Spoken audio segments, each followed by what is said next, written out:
52 سالہ شہید میاں اقبال پشاور پریس کلب میں بحیثیت اکاؤنٹنٹ اور کیشیئر کام کر رہے تھے۔ میاں اقبال شہید کی بہو کے مطابق میاں اقبال نہ صرف اس گھر کے سربراہ تھے بلکہ تمام تر مشورے اور فیصلے بھی ان کے حکم پر ہی ہوتے تھے۔ دہشت گردوں نے ایک شفیق باپ کا سایہ بچوں کے سر سے چھین لیا اور کئی گھروں میں سے ایک گھر جہاں رونقیں تھیں اجاڑ دیا۔ اب یہ گھر مختلف جانوروں کی آماج گاہ ہے اور یہاں ایک عجیب سی پراسرار خاموشی راج کر رہی ہے۔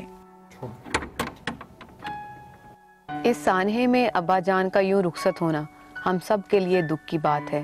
ابھی ان کو بہت سے کام کرنا تھے، وہ گھر بھر کو سنبھالتے تھے، ہم سب ان سے مشورے لیتے تھے، مگر اس دھماکے نے انہیں ہم سے چھین لیا اور آج ہم ایک شفیق اور مہربان ہستی کو تلاش کرتے ہیں اور ہمیں پتہ ہے کہ ہماری تلاش لا حاصل ہے کیونکہ جانے والے اس دنیا میں واپس کہاں آتے ہیں۔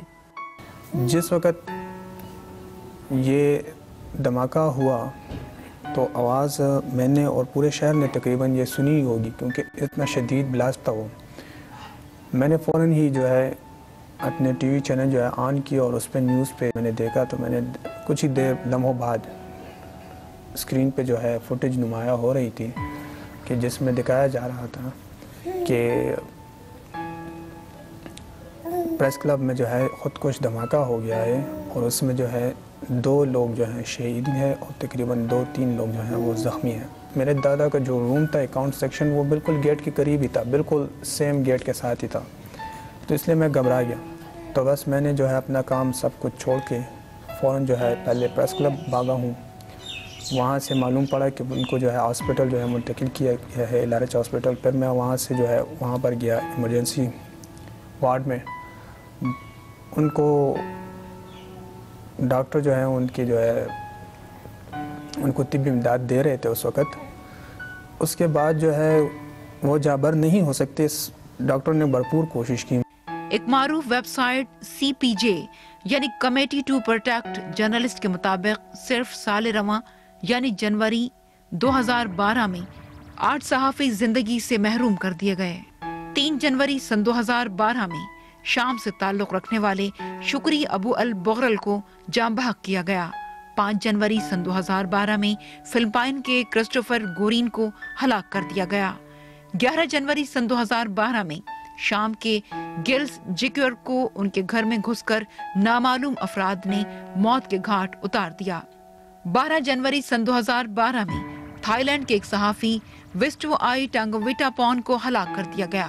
17 جنوری سن 2012 میں شب قدر پشاور پاکستان سے تعلق رکھنے والے صحافی مکرم خان عاطف کو مسجد کے باہر شہید کر دیا گیا۔ 18 جنوری کو نائجیریا کے نانسوک سالا کو زندگی سے محروم کر دیا گیا۔ 20 جنوری سن 2012 میں نائجیریا کے ہی 31 سالہ صحافی اینے گوڈون ایکوو اپنے فرائض منصبی کے دوران گولی کا نشانہ بنے اور اپنی جان سے ہاتھ دھو بیٹھے۔ اور 28 جنوری سن 2012 میں مغدیشو صومالیہ کے ایک صحافی حسن عثمان عابدی کو جاں بحق کیا گیا۔ میں تو یہ سمجھتا ہوں کہ جب کہیں بھی کسی بھی جگہ پہ انٹرسٹ کلیش کرے گا، چاہے وہ ملکوں کا ہو، چاہے وہ گروپوں کا ہو، چاہے وہ انڈیویجولز کا ہو، وہاں پہ پرابلمز بنتے ہیں۔ گھر میں بھی آپ دیکھیں اگر انٹرسٹ کلیش کرتا ہے 2 بھائیوں کا تو وہاں مسئلے پیدا ہو جاتے ہیں۔ اس خطے میں اس وقت پوری دنیا کی انوالومنٹ ہے، ہمیں چاہیے کہ مل جل کے بیٹھ کے، اب مذاکرات کی بات بھی ہو رہی ہے، تو اگر حکومت آگے بڑھ رہی ہے مذاکرات کے لیے، طالبان کو بھی چاہیے کہ اپنے لوگوں کو مطلب ہے کہ یہاں پہ اگر وہ لڑائی جو کر رہے ہیں، جو جہاد وہ سمجھتے ہیں، میرا خیال میں کہ وہ ان کو اب بیٹھ جانا چاہیے ان کے ساتھ۔ ہم اس نہج پہ کیسے پہنچے ہیں؟ یہ پاکستانی تو 15 لاکھ افغانیوں کو پناہ دیے ہوئے ہیں۔ اگر ہم دہشت گرد ہوتے، اگر ہم ڈاکو چکے ہوتے، اگر ہم لٹیرے ہوتے، اگر ہم مارنے والے ہوتے تو ہم ان 15 لاکھ کو اپنے سینے کے ساتھ لگا کر رکھتے۔ ہمیں تو یہ دیا گیا ہے اور ہمارے ملک میں یہ انٹروڈیوس کیا گیا ہے۔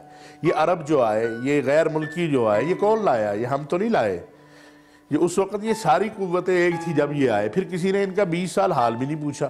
ہمیں تو کبھی کسی نے 20 سال میں نہیں کہا کہ یہاں سے عربوں کو نکالو۔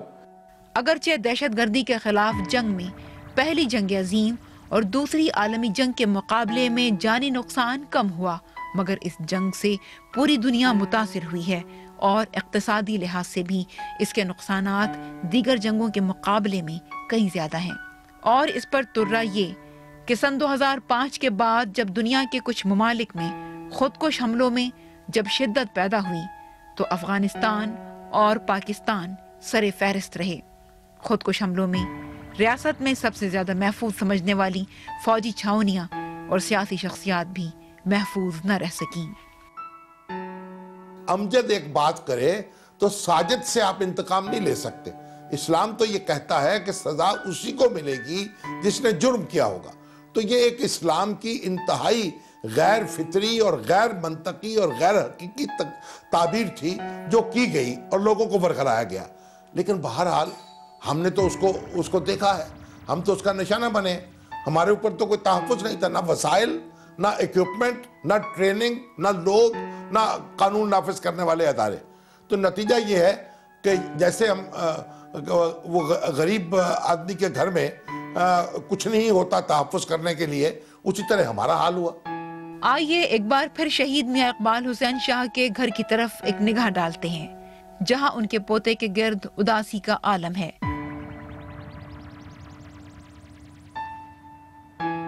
شام کے وقت جو ہے ڈاکٹرز نے ان کو وہاں سے ڈسچارج کیا کہ ڈیتھ ہو گئی ان کی۔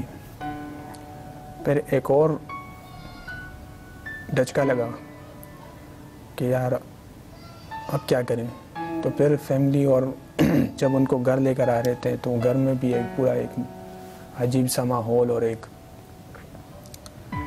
وہ شخص جو گھر کے بڑے ہیں اور وہی جو ہے آج اس گھر کے صحن میں پڑے ہوئے ہیں اور ان کے آخری دیدار جو ہے کیے جا رہے ہیں۔ تو بہت دکھ ہوتا ہے، بہت دکھ ہوتا ہے۔ اس سب چیزوں کو جو ہے دوبارہ سے بیان کرنا میرے لیے بہت مشکل ہے۔ اگر گھر کا سربراہ نہ رہے تو پورے گھر کا نظام درہم برہم ہو جاتا ہے۔ بچے بڑے سب ہی جھگڑنے لگتے ہیں، اکثر جائیداد کے تنازع اٹھ کھڑے ہوتے ہیں۔